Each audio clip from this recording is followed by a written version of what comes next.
Sério? É só um rostinho, das coreanas dessas meninas juntas, né? Porque não dá para abrir mão do professor dessa disciplina que é quantitativo e qualitativo. Você vai ser optativo? Vai ser optativo. No caso, pra gente, passeio vai entrar com optativo. Quem já fez optativo e quiser fazer só para fazer, pode fazer sem nenhum compromisso. Eu posso fazer, porque eu já fiz optativo. Isso, pode fazer. A outra notícia é que, como houve uma série de assim, imprevistos, né? A gente fez a anotação sobre o negócio de registrar a presença. Né? E aí eu fiz uma lista de presença e notei que já está chegando no final e algumas pessoas estão na beira de ficar reprovadas de frequência. Então eu pedi para o Cristiano dar uma geralzada nisso aí. Ele já falou. O que vocês disserem que faltou é falta, o que vocês disserem que não faltou não é falta. É assim que eu vou considerar. É claro que depois nós vamos ter uma aula sobre a avaliação do professor e dos alunos, que é o que vai valer. Os 5 mapas conceituais também, eu olhei tudo, li tudo, corrigi tudo, mas alguns problemas ainda foram evidenciados de uma certa forma um pouco que não dá para dizer que vocês tiveram domínio dessa técnica. Como eu continuo achando relevante, eu convidei um colega meu para dar uma aula extra, que não é aula de reposição. É o Luiz Paulo, que já fez 4 ou 5 vídeos sobre isso, foi o meu ex-aluno de doutorado. E talvez pela explicação dele, como ele é mais professor de ensino fundamental, ele ensina isso para as crianças lá, e talvez ele tenha mais facilidade de passar esse conteúdo, porque ele se dedica a isso. É a área de estudo dele, trabalha com o futuro das crianças, dos adolescentes, e a tese dele foi feita com um mapa conceitual, ele já fez mais de 300. Eu achei assim, convidando ele, era uma outra pessoa para explicar de uma outra maneira o mapa. Tá? Tem muita gente que está acertando bastante, mas algumas áreas ainda estão um pouco cinza. Então, eu pedi para ele dar essa aula e ele não tem horário, no nosso horário. Então, ele vai dar horário e quem quiser assistir, assiste. Quem quiser não assiste, não é aula do componente, é uma aula extra sobre mapa conceitual. Tá?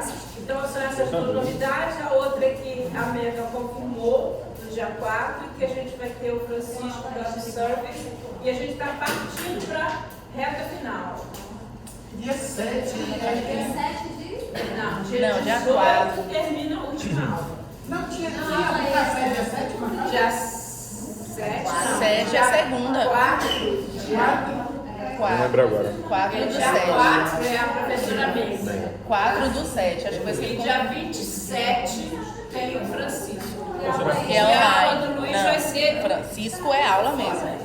E a aula extra com uma aula A aula extra não tem dia marcado, que vai depender do horário do Luiz, que está no Maranhão. Aí vai ser de tarde, eu falei com ele quinta-feira à tarde, que é o dia que vocês têm mais disponível. Mas é ele que vai dar horário, porque ele é professor de ensino fundamental, como eu falei. Então ele tem assim, mais exemplos para dar, assim, porque ele está na ativa, e ele é professor da pós-graduação do Proped, tá? Lá do pós-graduação que eu dava aula. Então ele é uma pessoa, ele trabalha no CAP da UERJ também. E é uma pessoa assim muito querida, muito simpática, e é baiano. Oxe, Ele é baiano, então, né, já é uma outra forma de comunicação. E ele está no Maranhão, então não pôde fechar comigo a data, mas ele vai fechar essa semana e eu já vou colocar isso para frente. Na próxima semana a aula vai ser presencial ou online? Eles pediram para ser online. Não é próxima não, é de hoje a 15. A próxima semana é feriado. Feriado. Então é mais uma aula de reposição, eu sinto muito. Tá? Porque nós temos que trabalhar o quê? Os instrumentos. Instrumentos coleta, sim. Tá? Tá faltando isso. E depois análise e ética. Para ética eu convidei aquela professora que teve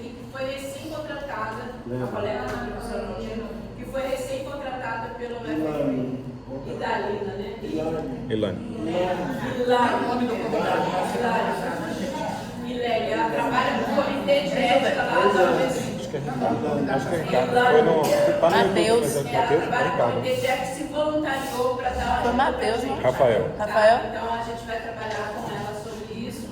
Eu não sei se vai dar conta, né, gente? Mas a gente programa, né? Vamos fazer o quê? Então essas são as novidades e, obviamente, que a gente tinha que esperar essa aula para ter a brilhante participação do professor aqui, que não está nem na metade, tá? Agora vai. 11 sim.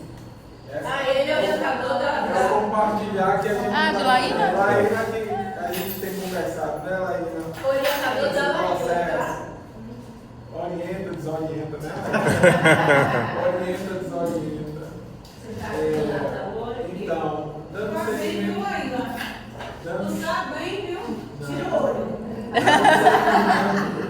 Dando seguimento a essa nossa discussão, eu vou trazer aqui, nesse próximo slide, são 2 pontos de atenção, né? Nessa discussão que nós estamos fazendo, 2 pontos de atenção. E o primeiro ponto está escrito assim, Raquel, até para você compreender. Atenção 1. A pesquisa quantitativa não tem filiação paradigmática. É o que está escrito no slide, logo acima do slide, como primeiro ponto de atenção.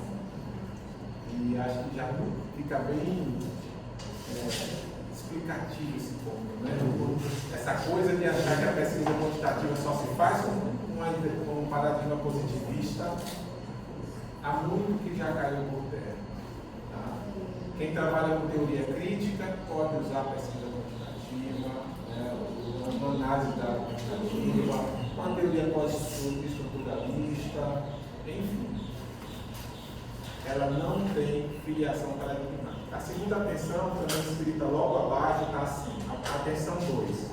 Paradigma é diferente de método, que é diferente de procedimento. E é interessante a gente falar sobre isso, porque existe, naturalmente, às vezes, algumas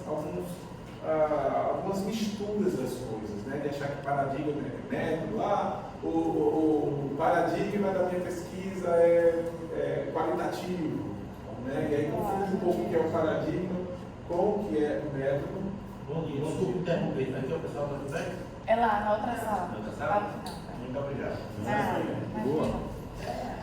E método é diferente de procedimento. E método é diferente de procedimento. Então, essas diferenças que, obviamente, eu acredito que vocês já tenham discutido aqui, eu estou trazendo e seguindo para o slide, está escrito assim: paradigma é uma visão de mundo que orienta o modo de compreender a realidade do conhecimento, já falamos sobre isso. Logo depois do slide, logo abaixo, está escrito o seguinte: método, caminho geral para a produção do conhecimento. É o método, é o caminho que você escolhe para produzir o conhecimento. Esse caminho pode ser quantitativo, por números, por dados estatísticos, né? Por essas pesquisas numéricas, ou qualitativos, por interpretações, né? Por escutas. E um outro, e logo abaixo está escrito os procedimentos, como técnicas usadas na prática da pesquisa. Tá? Então, só para a gente delimitar o que é cada coisa. Então, paradigma é essa visão de mundo que o pesquisador leva para a sua pesquisa e que ressoa e que deve ressoar em toda a pesquisa. Um método com esse caminho geral para produzir o conhecimento, pode ser quantitativo, qualitativo, misto. E os procedimentos com essas técnicas que são usadas na prática da pesquisa.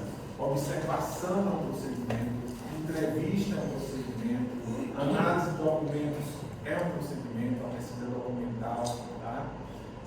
E aí, eu vou passar mais um slide, que eu acho que é uma discussão interessante, que vai trazer um quadro comparativo agora, entre o método quantitativo e o método qualitativo. Fizemos o paradigma, fizemos do tipo da pesquisa, agora do método quantitativo e qualitativo. Eu vou ler primeiro, estou no slide, depois a gente vai comentando um pouco, tá? Vou fazer alguma discussão do slide.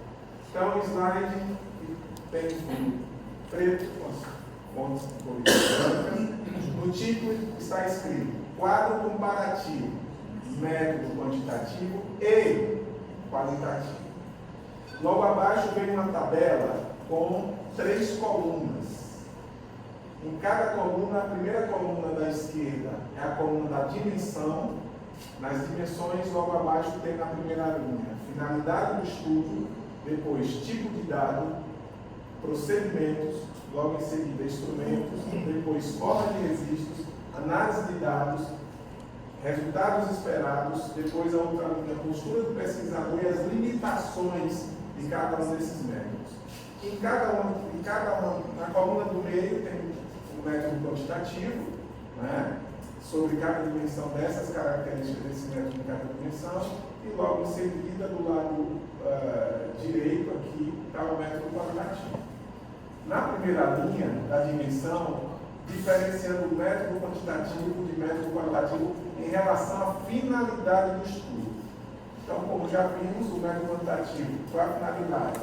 Medir fenômenos, testar hipóteses, identificar relações entre variáveis, generalizar e prever padrões. Então, quando a gente diz que o nosso estudo tem um método quantitativo, nós estamos dizendo que o caminho para produzir o conhecimento naquela pesquisa, ele é quantitativo. Ele tem como base os métodos matemáticos, os cálculos, as probabilidades, as estatísticas, as porcentagens e etc. No caso do método quantitativo, a finalidade do estudo que tem como método quantitativo é interpretar, descrever e aprofundar a compreensão de fenômenos, situações, acontecimentos, compreender significados, percepções, experiências e processos sociais. Por aí já para vocês terem uma ideia qual é o método da pesquisa que vocês estão aí elaborando. Se é quantitativo ou se é qualitativo.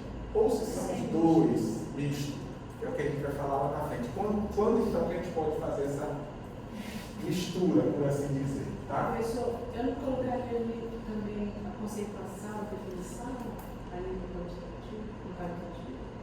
Ou ficaria mais lógico? Conceituação, definição. Logo na finalidade do estudo. No método quantitativo, né? Sim. A ideia da conceituação seria da conceptualização, né? Da construção o que do conceito. significa? Entra ali no significado, mas ele não está muito claro, né? Falar só significado parece que é o significado do objeto, mas é assim, você categorizar e a partir das categorias você definir claramente sobre o que você está estudando. Não sei, aí a definição que a gente sempre usa, definindo e tal, mas onde que entra aí? Né? Onde que se enquadra ali, já que é preciso enquadrar, a gente falou que não precisa. Mas eu acho que eu colocaria aqui no método quantitativo. Né? É uma opção, mas só para assim, quando a gente coloca compreender significados, e aí é no sentido de entender que os significados eles são produzidos socialmente. Isso, por isso que eu queria fazer essa Os significados são produções sociais. Tá? Então, na pesquisa qualitativa, os significados eles não têm uma essência, eles não têm significados últimos e verdadeiros, eles são produzidos culturalmente, socialmente, na interação entre as pessoas. Então, a análise qualitativa tem que olhar as percepções dos professores, dos estudantes, vai ter que parte da ideia de que esses significados, né, essas percepções vão estar permeadas por significados que são construídos dentro daquela cultura, dentro daquela relação, dentro daquela existência. É nesse sentido que entrou aqui os significados. O segundo dimensão, que é o tipo de dado, método quantitativo, já falamos sobre isso, é numérico, é quantificado. Qualitativo, trabalha com verbal, texto, imagético, simbólico, palavra, gesto, documento, tudo isso está dentro do qualitativo. Tá? Agora vem uma questão que eu queria mesmo chamar a atenção, que é a diferença entre procedimento, instrumento e forma de registro. Porque há, às vezes, uma confusão mesmo entre uma coisa e outra. Os procedimentos, que são justamente essas técnicas utilizadas para se fazer essa produção de dados. Porque às vezes a gente usa coleta de dados. Né? Eu procuro usar a produção porque fica dando a ideia que os dados estão lá, bonitinhos, prontos, só para a gente coletar. E não é assim. Dados são produzidos dentro do contexto da pesquisa. Então, os procedimentos são estruturados e padronizados no método quantitativo. Peraí, mas aí quando você fala produção de dados, você está dizendo também que você está mudando, que você está manipulando o dado. Então eu evito de usar Produção de dados. produção de dados por causa da ideia de produção de construção. E construção, tipo, não construção de construção, dialógica. Eu sei, mas se eu estou na minha pesquisa e eu defendo que eu não estou imparcial, que eu não sou neutro, eu estou dentro do paradigma que eu admito dentro desse processo. Digo que a minha análise ela tem um viés. Então, dentro disso, eu não estou fora, entende? Dessa relação. Você não livro da minha interferência. Como? Você não livro da interferência. Nada. O que seria do professor, da professora, de nós, da nossa vida se não fosse essa interferência? E aqui é um diálogo. Isso aqui, estou aqui aprendendo com vocês, podem ter certeza, podem falar, ficar à vontade. Acho que é um compartilhar aqui, tá? Então, os procedimentos na quantitativa. O survey, esse levantamento, pré-experimental, essas questões muito ligadas aos experimentais. Sempre parte da teoria para experimentar aquilo, ver o quanto que aquilo se efetiva ali a partir de hipóteses. Já os procedimentos não qualitativos são flexíveis, abertos e adaptados ao campo e ao sujeito. Então, essa coisa que a gente pensa numa observação, entrevista e documento, observação ou uma entrevista, a gente vai com o nosso checklist de questões e muitas vezes se perde de que às vezes essas questões elas precisam ser adaptadas ao contexto, ao tempo e àquelas pessoas. Por isso que eu defendo um estudo piloto que vai nos ajudar muito como você calibra as questões de entrevista. Tá? E esse é um detalhe extremamente importante, essa adaptação aos participantes do estudo. Que estudo é esse, professor? Oi? Você testa com uma pessoa antes, né, da Faz o prática? teste antes? Faz o teste. Ela está perguntando qual. O senhor falou que calibra as perguntas da entrevista. Pergunta para mim, Calibrar. pergunta para um amigo, pergunta para tia, pergunta para seu Não, mas aí Esse- você... a minha Eu não experiência é entendi a questão. Não, você falou Como é que você não tá? que utiliza um teste antes da realização da... Porque eu vou trabalhar com pesquisa, aí eu fiquei curiosa, entendeu? Tá. Ah, sim. Tá. Isso. Ó, eu vou abrir um parênteses para falar. E porque o meu piloto, como seria meu piloto, por exemplo, com algum vizinho, como a professora exemplificou, se eu trabalhar com gestores, com coordenação? Tá. Deixa eu dizer aqui que o texto eu falo desse refinamento. Refis? Refinamento. Eu defendo, por experiência que eu tive, quando possível, a realização do estudo piloto. O que é o estudo piloto? A gente vai partir para o estudo principal. A gente reserva um primeiro momento como um momento que você pega seu projeto de pesquisa e você vai, entre aspas, testar. test drive. É testar ele. Porque você está indo a campo com ideia teórica, você está indo a campo com uma questão de pesquisa, com as dimensões éticas, você está indo a campo com toda a armada com um projeto de pesquisa. Mas é um campo que você ainda não conhece. São pessoas que vão participar que você ainda não sabe quem são. Tá? O teste, essa primeira fase chamada de fase experimental, vai te ajudar a saber se aquilo que você planejou realmente está consistente. Está consistente do ponto de vista para produzir ou para responder a tua questão e produzir aquele conhecimento para o qual você está se dispondo para. Eu fiz um piloto, por exemplo. Eu testei um piloto na minha pesquisa de doutorado. Eu fiz uma fase piloto. Isso gerou um artigo chamado O Potencial do Estudo Piloto na Pesquisa Qualitativa. Tá? Depois eu dou até o link para vocês baixarem lá numa comunidade científica. Para vocês terem uma ideia do que é que eu estou chamando de calibrar e refinamento. Eu já tinha feito toda uma previsão ética sobre os procedimentos éticos da minha pesquisa. Quando eu cheguei na sala de aula, na fase piloto, ainda bem que eu fiz isso na fase piloto, eu falei da pesquisa com os estudantes, com os professores, apresentei a pesquisa, o objetivo, o alcance, todo o desenho do projeto. E aí um estudante chegou assim e falou assim: professor, e sua presença aqui, sua pesquisa aqui vai me ajudar em quê? Aí eu, puxa, e vai vai me ajudar em quê? Aí depois ela fez 3 questões. Né? No piloto eu só coloco, no artigo eu só coloco uma questão que ela fez. Vai me ajudar em quê? Eu falei, na mesma hora eu pensei, puxa, eu já previ as contribuições para aquele público. Eu já previa, inclusive eu apresentei as contribuições da pesquisa. Só que eu previ do meu lugar, de pesquisador. Eu não previ do lugar do participante do estudo. Então tinha algo aqui que eu precisava fazer uma adaptação. E eu entendi. Aí na mesma hora que eu chamo de tática do envolvimento, que eu digo que o piloto nos dá insights para a gente refinar o nosso projeto. Aí eu chamo de tática do envolvimento. Falei, para tudo. Gente, vamos lá. Eu achei que o estudo contribuiria dessa forma com vocês. Mas o que é que vocês acham que esse meu estudo pode contribuir? Aí eles começaram a falar. E aí, chegou na dimensão ética que eu tinha, emparedou todo o meu protocolo ético para o meu estudo. Então, eu refinei a dimensão ética a partir daquilo que eles entendiam que a pesquisa deveria contribuir. Aí a dimensão ética.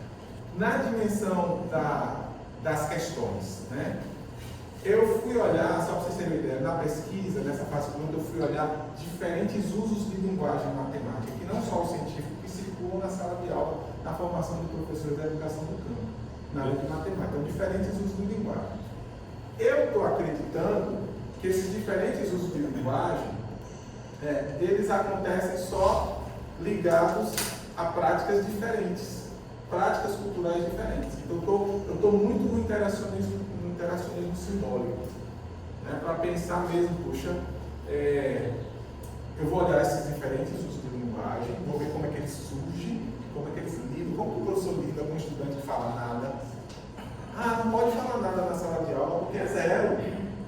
O professor não sabe que quando o estudante fala nada, ele está ligado à prática, à ideia de número de caráter quantitativo, nada como esse elemento vazio, que na prática eles não falam, vendi todas as galinhas e fiquei com 0 galinhas. Não, a ideia de nada está muito ligada a uma prática que é histórica, né, nos primórdios da nossa história, ligada a essa ideia quantitativa de números. Mas o professor, quando ela não fala nada, o professor não fala nada aqui, é 0. Nada não existe, não é assim?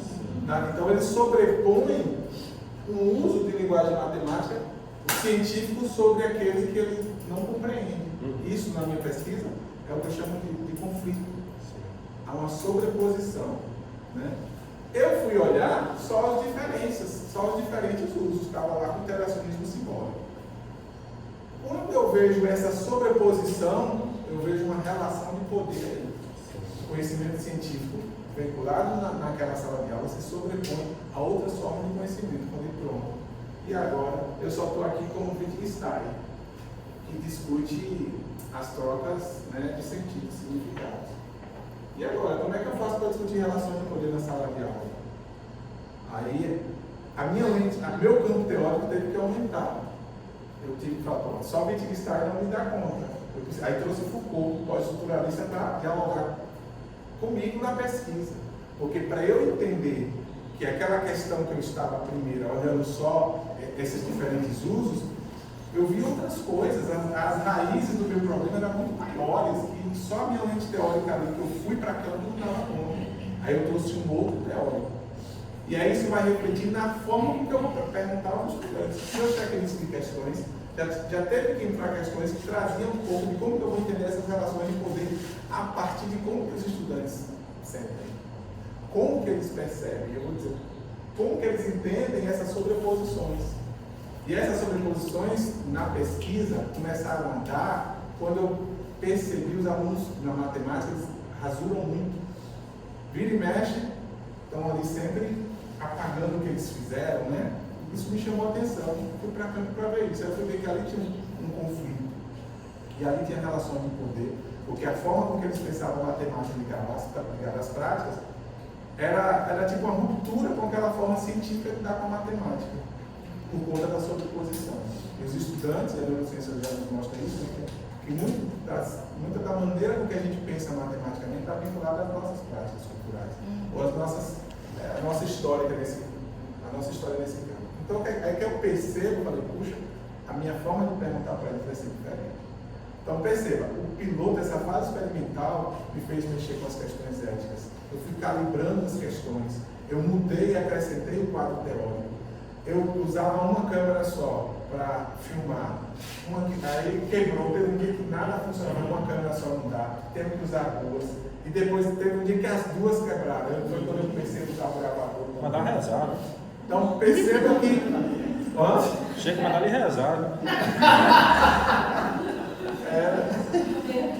Sobre isso, tem um exemplo muito engraçado. Tem uma aluna minha, uma colega minha aqui, da Márcia Velho, que é professora lá do Rio Grande do Sul, ela estava querendo fazer uma pesquisa sobre a linguagem, planejamento linguístico nas regiões ribeirinhas do Amazonas. E ela estava lá na Filadélfia, ela estudava em Colômbia, mas se mudou para Filadélfia da universidade. E ela discutindo comigo esse negócio de instrumento, ela me via muito envolvida com Erickson, tinha aquele monte de câmera, tudo de 3D, que eu não tinha dinheiro para comprar nada, mas eu via e usava aquilo tudo porque era daqui. Aí ela falou assim, cara, o que eu devo levar? Eu falei assim, onde você vai? Eu vou para o Xingu. Eu falei, e o que você tem aí? Ela falou, tem esse laptop, que era assim, um pouco mais grosso, aquela época era dura, né? E tem uma câmera, comprei outra câmera, estou com 3 câmeras, 2 laptops. Aí eu falei assim, você tem pilha, bateria, então não é um gravador, porque depois que cair no Rio ele ainda funciona. Mas exatamente com a primeira vez que ela entrou dentro d'água, caiu tudo lá. Ela perdeu aquele equipamento todo, aí foi lá, sacudiu o gravador, limpou a pilha, ligou, aí mandou um áudio para mim depois, naquela época eu tinha que ligar com disco. Ligou para mim. Caramba, se você não presta, como é que você me diz? Como é que você não me diz que tinha onda no rio? Então eu falei, como é que você não sabia que o rio era quase um mar? Sim. Então assim, o imprevisto. Essa coisa que você está contando me levou para a Márcia Velho. A Márcia hoje é uma super linguista, mas é tipo isso. A gente leva a câmera, mas não funciona. Aí chega o garotinho na frente da câmera, a câmera está aqui, está ei, professora! Aí daqui a pouco fica, professora! No lugar de posicionar também, eu mudei umas 3 ou 4 vezes no piloto. Mudei umas 3 ou 4 vezes. Então, assim, fazendo uma fase experimental iluminou e muito. Deu consistência e refinamento ao meu projeto. Eu, quando fui para a fase principal, fase experimental, gerei um artigo, publiquei, um artigo bem interessante, que eu falo com o professor Ricardo, eu tenho vontade de fazer, dar continuidade à discussão que eu tenho dados. É o potencial de estudo piloto na pesquisa qualitativa. Eu digo que o piloto dá insights. E gera, inclusive, eu falei com o professor Ricardo, gera discussão teórica sobre isso. Como que o piloto ajuda a refinar a pesquisa, a projeto de pesquisa da pesquisadora do pesquisador. Aí eu digo defendendo o piloto, sempre nas atividades, nos projetos que eu desenvolvo. Eu acho que é de um grande reforço. E é o piloto que me ajudou a calibrar as questões, que foi a sua questão, né? A sua pergunta, a sua dúvida. Eu fui observando quais as questões que melhor precisavam ser feitas. Então, ao invés de eu perguntar, por conta da minha questão de pesquisa, ao invés de eu perguntar o que você acha, eu comecei a me dar exemplos. Eu não estava preparado para pedir aos estudantes exemplos de usos. Eu não estava, mas no piloto eu percebi que quando eu peço para dar exemplos, ele me dá informações muito mais ricas do que eu ir para perguntas diretas. Então, perceba que a gente sai com um checklist de questões, mas a gente precisa estar atento para adaptar no campo, para ouvir os estudantes, aos participantes, estudantes, professores, aos participantes e fazer os ajustes. Né? Por isso que a gente colocou aqui são centrais abertas e adaptação para o sujeito. Né? Mas tem que entender essa questão no projeto piloto. Eu vou colocar. Eu, a princípio, vou aberto a ser flexível, adaptável, né, à realidade que eu estou vendo, beleza. Então, esse primeiro momento, que os 3, 4 encontros seria o projeto piloto? Sim. Aí eu sentaria de novo com a minha orientadora para a gente rever os procedimentos e a questão prática. Ali. Exatamente. Eu vou para o campo, eu vou com a questão de pesquisa, com o meu quadro teórico, com o meu objetivo, com os procedimentos, eu vou testar isso. Testar só que numa fase extremamente importante. Mas ela é planejada. Não, entendi. É como se ali é a minha pesquisa. Isso, é a sua pesquisa. E uma fase inicial, que eu chamo de fase experimental, que eu estou testando. Ela vai me ajudar a refinar, a dar consistência. Que seja teórica, eu em todas as dimensões, ética, teórica, metodológica, tem outros elementos que eu trago. Então, essa fase me dá insights, dados, e você, puxa, se eu vou usar a câmera, já sei melhor onde eu vou colocar, as questões, já sei quais as questões que eu vou tirar. Quantas pessoas, qual a teoria, rapidinho, perdão, só se a teoria dá conta, ou se algo mais, se isso que eu venho observar, será que ele de fato é isso mesmo? Qual a incidência disso, até para eu saber. Né? Eu saí de diferentes cursos para olhar só os conflitos. Eu tinha que dar hipóteses, né? Exatamente, perfeito. Exatamente. É como o Carlos falou, é tudo planejado. Mas, por exemplo, né?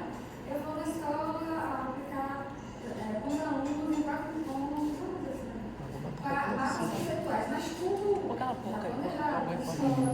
Daqui aí eu dou toda a intencionalidade para chegar até o digamos assim, o protesto. Daí eu vou tirando as questões, por exemplo. Posso aplicar alguma coisa, alguma atividade, alguma Sim. É isso, essa é a fase.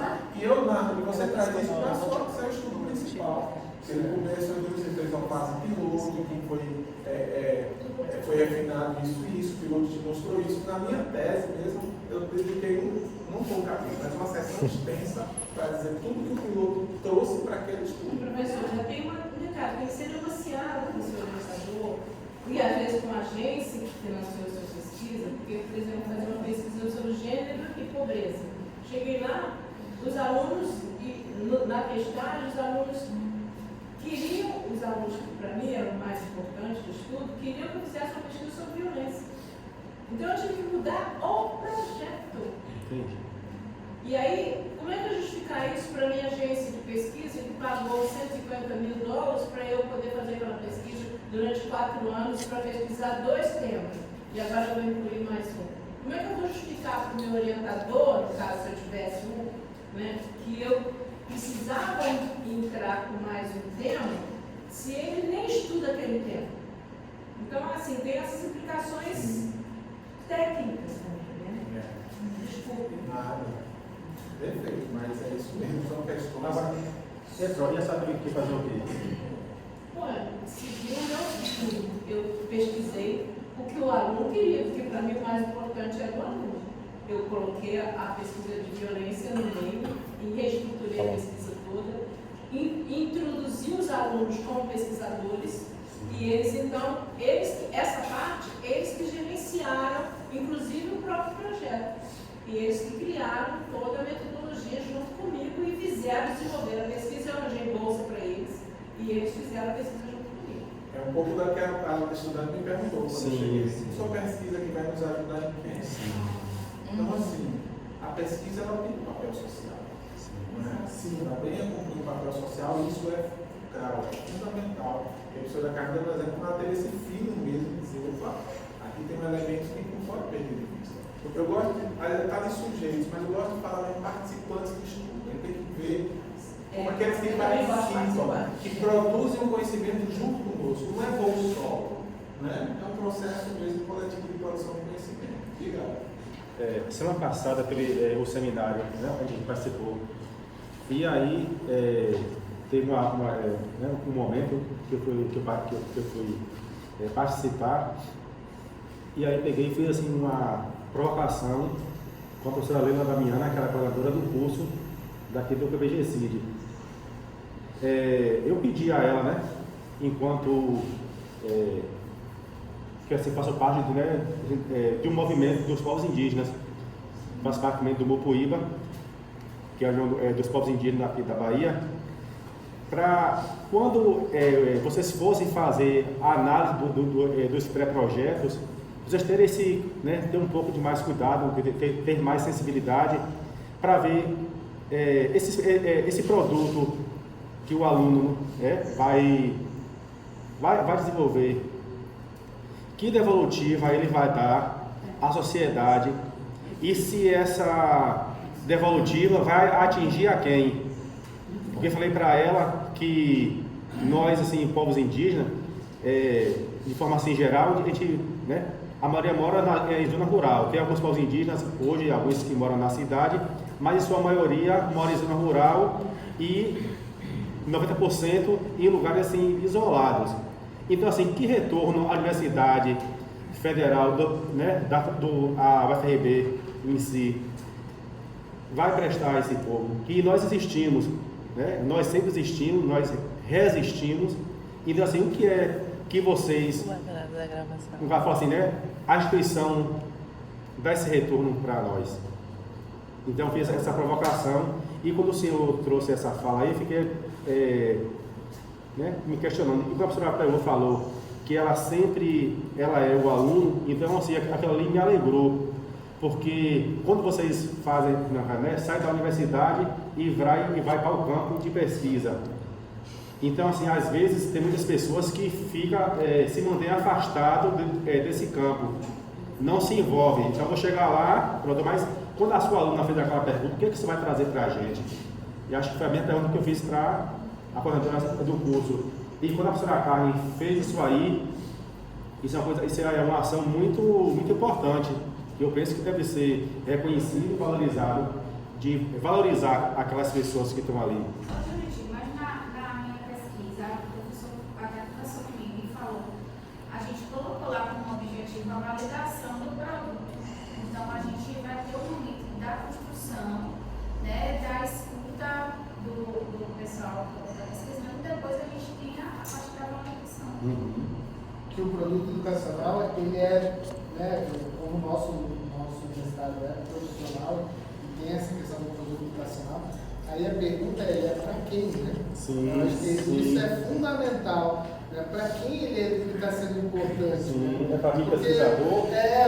Ou é o cumprimento de uma questão do próprio mestrado, sim, ou se ele é extremamente relevante para a comunidade e pensado com a comunidade, sim, que eu acho que é essa ideia, essa proposta de uma pesquisa qualitativa.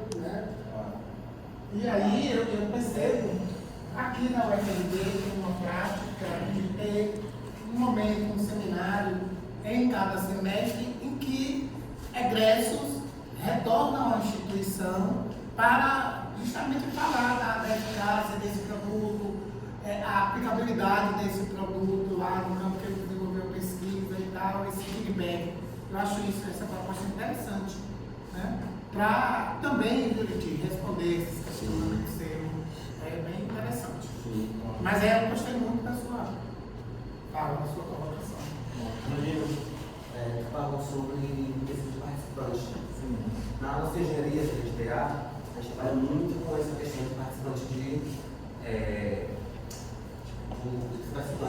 principalmente na pesquisação, principalmente na engenharia. Então a gente trabalha muito com usuários com de deficiência. No campo da pesquisa, a gente tem essa questão de ética, dando direito de pessoas, e todo produto ele é totalmente participativo. A gente chama de design thinking, onde a nossa deficiência participa da construção de todo o produto, desde a concepção da análise das necessidades até a entrega do produto e o pós-entrega. E sobre a validação do produto, é necessário a gente, como nós estamos, ter essa validação no nosso, como uma das etapas, porque são 2 anos, passam muito rápido. E às vezes a gente não tem conta de validar. Eu conheço poucas pessoas que conseguiram pegar o produto e validar. Eu, por exemplo, no meu caso, que é uma academia assistiva, validar requer muito tempo. Na verdade, eu não tive deficiência, às vezes o produto vai e compra várias vezes para ser modificado. E eu não sei se até a validação vai ser passiva de tempo. Né? Validação praticamente um doutorado, tá? Os 4 anos brincando com a validação. Aí eu queria saber se a validação do produto é realmente necessária do mestrado ou se você conseguir fazer pesquisa, desenvolver ela, desenvolver o seu produto, está ali para o entregue e se já basta. Essa questão do tempo é um desafio premente aí, né? São 2 anos, mas são 2 anos cronológicos, né? Quantitativos, qualitativos, sem sombra de dúvida, vocês vão ver que não são 2 anos por uma série de questões, né? Não só os dias que não são contados, mas tem várias outras dimensões que comprometem isso que você está trazendo, Lucas, que é a questão do tempo, que é muito desafiador. Em relação ao processo de validação, no meu ponto de vista, eu só entendo a partir do caráter do produto, da questão que o pesquisador se propôs a responder, o produto que ele gerou dentro da pesquisa translacional. A pesquisa translacional translaciona o conhecimento, né? Ela produz dentro de uma realidade e volta para essa realidade. Então, esse processo de volta, validação, é necessário, né? Contudo, eu entendo que algumas questões, alguns produtos, necessariamente esse processo de validação ele é mais, por assim dizer, simples, né? Ou até não precisaria, pelo caráter do produto educacional, pelo que foi produzido. A depender do produto em si. Eu acho que no processo de validação, como que a gente vai discutir questões envolvendo a formação do professor, por exemplo, né? Propostas de formação, sem minimamente trazer dentro desse processo de construção, que você mostrou muito bem que já acontece lá, e depois de um processo de validação, né, de devolutiva, como que a gente faz isso, né? Vai ficar algo muito fragmentado, né? Fora mesmo do que é o caráter da pesquisa translacional. Então, a realidade como ponto de partida e essa realidade que eu prometi como ponto de chegada. Né? Então, eu vejo dessa forma. Alguns não, acho que não precisa desse processo de validação. Outros eu não vejo como. Não vejo como não ter lá essa etapa, seja debatida, discutida, uma proposta com os professores, por exemplo. Eu acho o que o Júlio traz, eu acho fantástico, essa ideia. Eu leio como papel social da pesquisa, do pesquisador da pesquisa. Eu falei que uma das dimensões é a dimensão axiológica, dos valores. Tá? E o pesquisador precisa compreender que a sua pesquisa ela tem um propósito, e ela tem um propósito de produzir conhecimento, mas não produzir um conhecimento que seja socialmente relevante. Né? Que seja socialmente relevante. Essa questão do produto sempre me preocupou desde que eu cheguei aqui nesse sábado. Em termos cronológicos, não seria mais na dimensão do segundo semestre, do segundo ano, quando você faz aquele seminário temático, você discute justamente essa fase do trabalho? Seria, se não fosse o comitê de ética e a demora que existe nesse processo. Morosidade. Gasta muito tempo.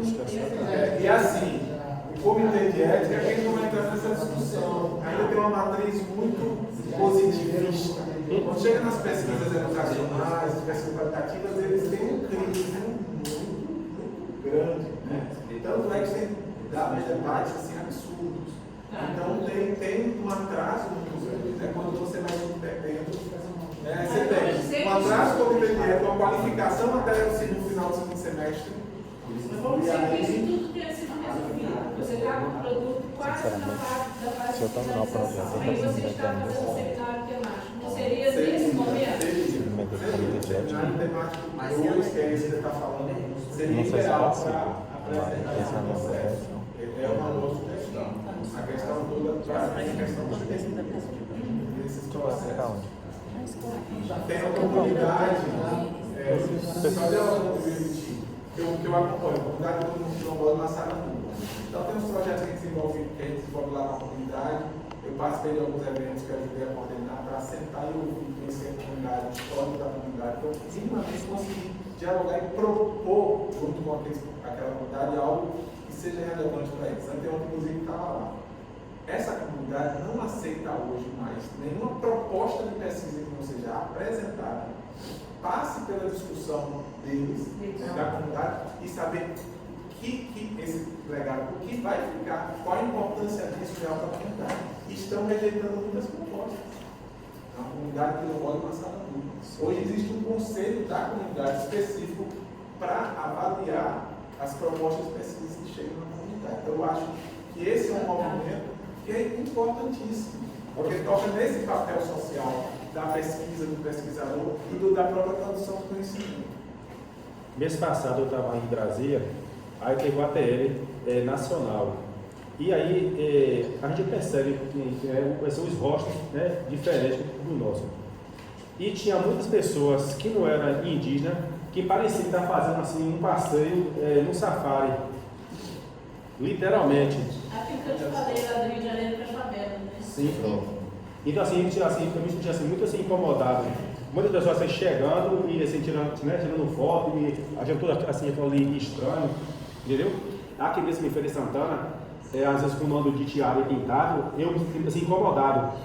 Parece que eu estou andando aqui, né? Os assuntos que eu vou falar. Vamos falar. Não é para você estar ficando assim cagado, né?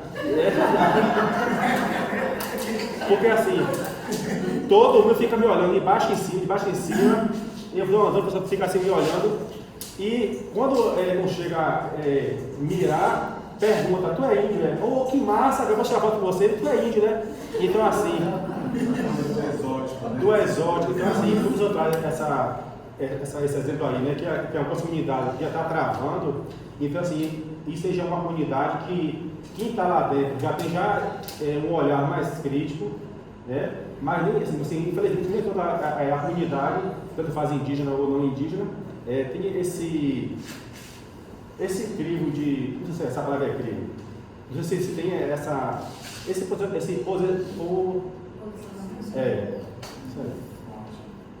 Pois é.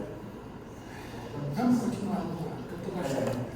Vou seguir com a audiodescrição do próximo ponto. Eu falei dos procedimentos, né? Uma dimensão dos procedimentos, agora os instrumentos. Então, dimensão instrumentos. Você falou do instrumento. Parou falei do instrumento. Agora é forma de registro. Falei procedimentos. Agora é instrumento para mostrar a diferença.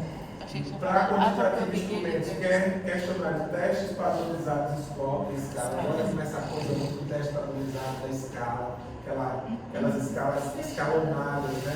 Isso. Para o qualitativo, guia de entrevista, mas olha só, não é a entrevista que é o instrumento, é o guia de entrevista que é o instrumento. Às vezes a gente vai ver uma proposta de projeto assim, utilizando como procedimento a entrevista, utilizando como procedimento. Como instrumento, a entrevista. Entrevista não é procedimento. Tá? O guia da entrevista é o instrumento. E a forma de registro pode ser lá o registro mesmo, né? Uma ficha, a gravação em vídeo, em áudio, enfim. Então, guia de entrevista, guia de observação, diário de campo é um instrumento do método qualitativo, da pesquisa qualitativa. Roteiro de análise. Formas de registro, folha de resposta no caso do método quantitativo e no caso do método qualitativo, gravação em vídeo e gravação de áudio. Então perceba que procedimentos, instrumentos e formas de registro são coisas diferentes. A gente não tomar tudo junto, tá? E essa definição ela é importante. Análise de dados. Seguindo a audiodescrição, na próxima linha é de análise de dados. A comparação entre método quantitativo e qualitativo. Método quantitativo, análise de dados é estatística, ela é descritiva e inferencial, tá? Descritiva e inferencial. E aí sempre é uma análise dentro daquilo que foi, das hipóteses a serem confirmadas. E o método qualitativo, análise de conteúdo, análise discursiva, que não é simples, depende inclusive da teoria, codificação temática, análise narrativa. Então percebe que a análise de dados tem diferença entre o método quantitativo e qualitativo. Mas a gente vai ver que a gente pode usar os dois, tá? Os resultados esperados de uma pesquisa, que é a próxima linha de resultados esperados. Para o método quantitativo está escrito generalizações, identificação de tendências e relações causais. E no método qualitativo está escrito contextualizados, né, os resultados, profundidade de compreensão sobre o fenômeno estudado. Então, a gente percebe aí também essa diferença, né? A linha da generalização do método quantitativo a partir de hipóteses e o método qualitativo, os resultados é justamente essa compreensão. E aí a dimensão da interpretação atravessa o método qualitativo. É um método interpretativo. Portanto, tem muito do viés do pesquisador, da pesquisadora. Qual é a postura do pesquisador? Próxima linha da tabela. Postura do pesquisador. O que é que está escrito para método quantitativo? Para método quantitativo, a postura do pesquisador é distanciado, neutro e objetivo. Imagina. Distanciado, neutro e objetivo. Mas uma pesquisa quantitativa tem esse caráter. Tá? E não pensem que esse tipo de pesquisa é pouco desenvolvida no nosso país, não, que é muito. As engenharias, olha, 90%. Ainda acredita nesse distanciamento. As engenharias acontecem muito. As engenharias acontecem muito. Muito, né? Achar essa neutralidade, né? No caso do método qualitativo, que é o que está na outra coluna, está escrito: a postura do pesquisador é envolvido, reflexivo e co-construtor do conhecimento. Perfeito. Então, quando vocês escolhem uma pesquisa qualitativa pela pergunta que vocês querem responder, pela questão que vocês querem dar uma resposta, vocês têm que perceber esse envolvimento. Perceber que vocês estão aí, nesse processo mesmo de... a gente fala viés, né? Mas a gente chegou aqui para voltar. Co-construtor do conhecimento. E a dimensão reflexiva, obviamente, por conta da interpretatividade das análises. E para finalizar a tabela, na última linha, tem a dimensão limitações, que é outro ponto assim, importante. Para limitações está escrito o método quantitativo. Pode desconsiderar a complexidade, significados e contextos. Então imagina, você vai fazer uma pesquisa quantitativa e que dá um dado lá quantitativo muito alto sobre algo, e você faz uma análise totalmente descontextualizada, sem olhar as pessoas, aquele perfil, as especificidades, né? Por exemplo, o índice de reprovação em matemática, desculpa, estou dando exemplo da matemática, para surgir mais fácil. É sua praia. Para surgir mais fácil. Por escalonamento do gênero, né? 15% dos estudantes homens, o dobro, 30% das estudantes mulheres, por exemplo. E aí você vai fazendo, né, uma análise, a discussão desses dados, né, de reprovação, sem desconsiderar os significados e os contextos. Qual é o contexto? Primeiro, a gente vive um discurso muito grande de que matemática é coisa de homem. Há um processo de exclusão das mulheres, né, no conhecimento matemático, na produção, no envolvimento. Muitas estudantes chegam na sala de aula de matemática se sentindo inseguras. Elas acham que matemática realmente não é para elas. Eu mesmo matei. E reverbera em outras áreas, né? Reverbera em outras áreas das ciências exatas também. Perceba que, como que eu vou fazer uma análise para dizer, gente, as mulheres reprovam mais em matemática do que os homens. Estudantes mulheres reprovam mais. Como que eu faço uma análise? Não, sem levar em consideração o contexto. Seria só quantitativo, mas se eu analiso os significados e os contextos que estão ali. Perfeito. Então, olha a limitação grande do método quantitativo. Agora, o qualitativo que a gente defende também, talvez, tenha essas limitações, nós destacamos. Pode ter dificuldade de generalização. Você pegar algo tão particular, algo tão ali, como que você traz isso para um campo de inferências, né? Alguma generalização mais consistente. Uma outra, e maior subjetividade na análise. Às vezes eu pesquisador, estou tão enviesado, estou tão interpretando mesmo meu ponto de vista, eu já chego na pesquisa tão mexido por algo, como que eu faço uma análise? Às vezes o meu resultado, a minha análise, está muito enviesada. pela minha própria perspectiva, é a minha interpretação. Aí é como você está fazendo o outro. Como? Aí é como você está fazendo o outro.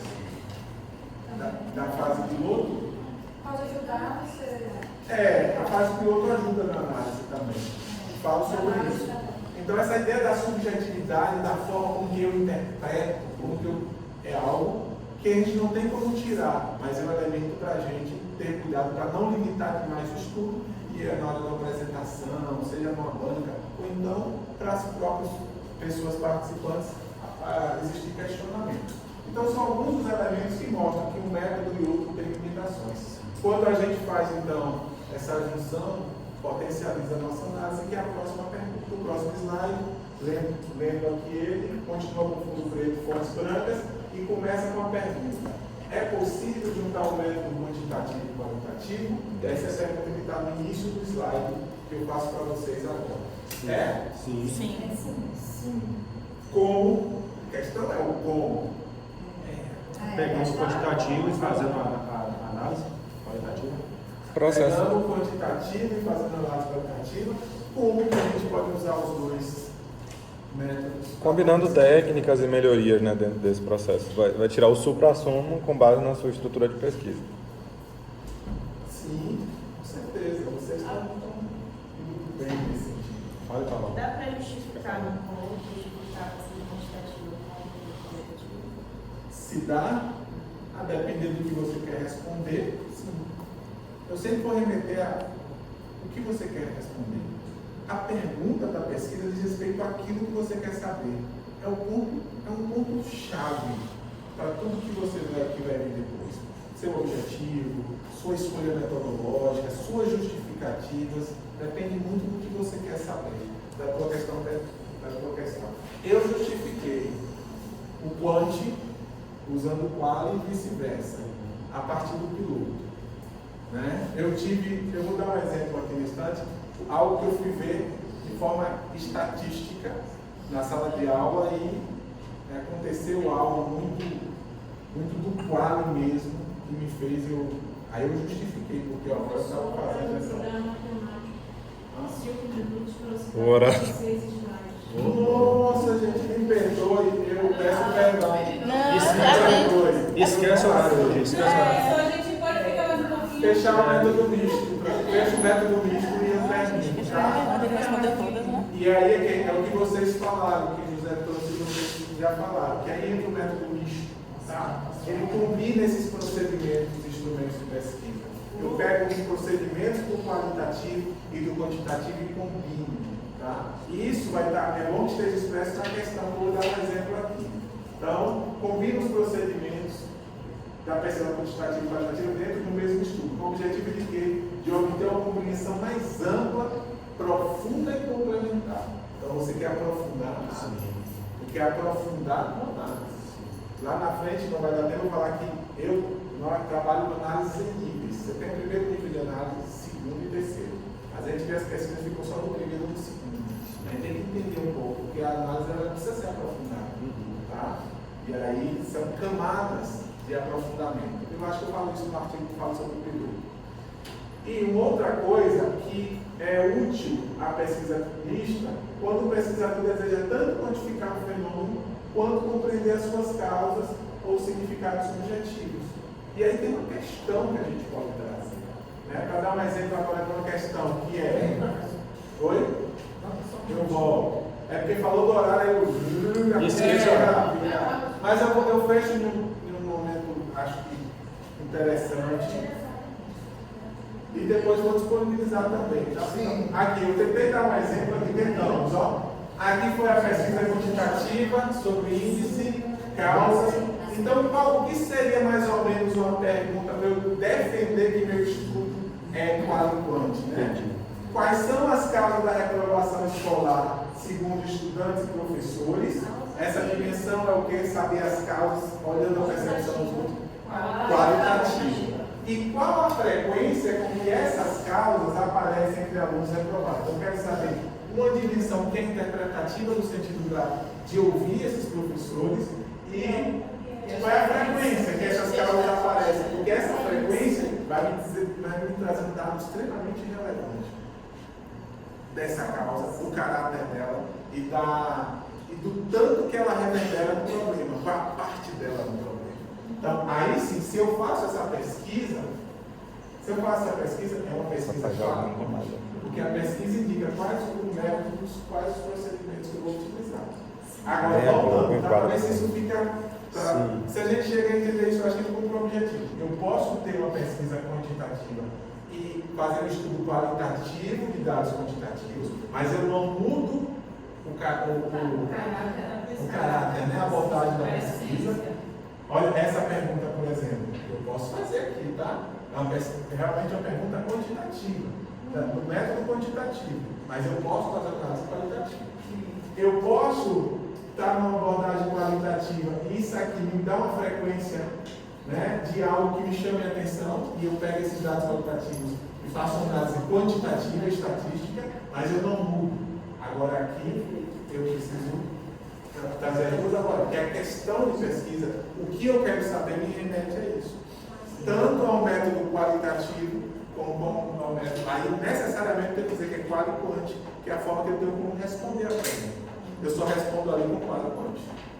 Tá? Então é diferente, né? Essa matriz aí vai mostrando para vocês, que eu sei que vocês já sabem sobre isso, só para a gente refinar os nossos saberes. A diferença entre qualitativo e quantitativo e como que eles se juntam nesse sentido.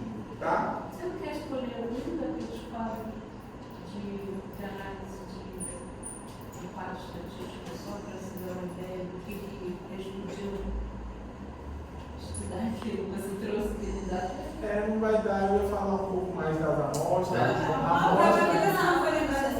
Me marca outro. É porque eu ia falar de amostra, população, como fazer uma amostra, tem que saber trabalhar uma amostra, né? Representativa.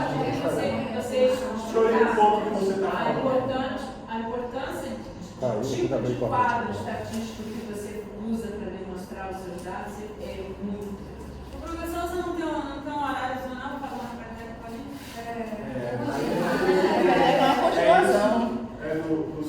A escolha dos gráficos, como que entra gráfico, vários negócios. Isso é sempre uma incógnita. Quando você tem que saber qual gráfico você escolhe, como você, né, constrói, cada gráfico tem um sentido de ser, né? Era essa aí agora. Essa é a aula que você fica devendo para nós. Então tá, porque tem muita coisa que eu teria que falar antes. Por que o gráfico entra com essa possibilidade? O gráfico é um texto matemático, a gente trabalha fazendo essa sistematização. Mas aí tem uma coisa que eu queria falar da população e amostra, porque existe a probabilidade de você fazer uma amostra representativa, você precisa trabalhar com a amostra representativa, porque senão seu estudo fica totalmente enviesado. E aonde for, a coisa vai complicar. E aí é matemática mesmo, é teoria de probabilidade. Tá? Então, a amostra representa aquela metáfora da sopa, né? Para você saber se uma sopa está na quantidade de sal que você quer, você não precisa tomar a sopa toda. Você vai pegar a bota só, porque aquela amostra, aquele pouquinho ali na colher, representa as características. Mas como que a gente faz isso? Como que eu faço a amostra representativa de estudantes e professores para que eu consiga, né, fazer uma questão potencial nesse sentido? Vamos ver se dá para mim um outro momento, porque por favor. A gente discute um pouco.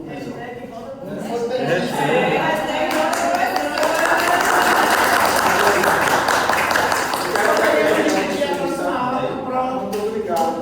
Eu sabia que ia ser bom, mas, né? Turma. Por isso que eu esperei com tanta paciência e falei, não, vamos adiar novamente. Mas você vai perder, o dia vai perder. Então, agora eu devo ficar devendo. Ainda faltam 36 slides. É mesmo?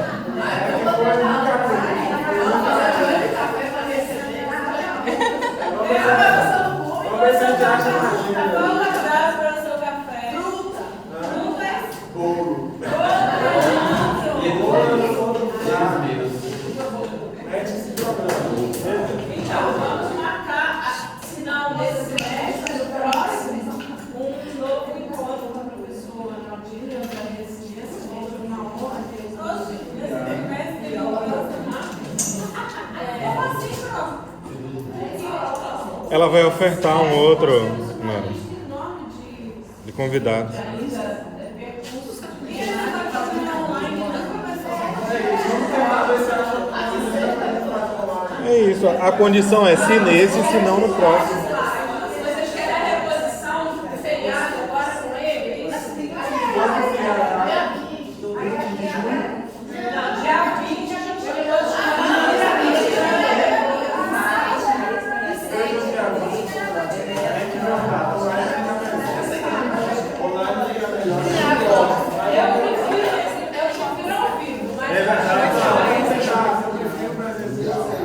Também. Eu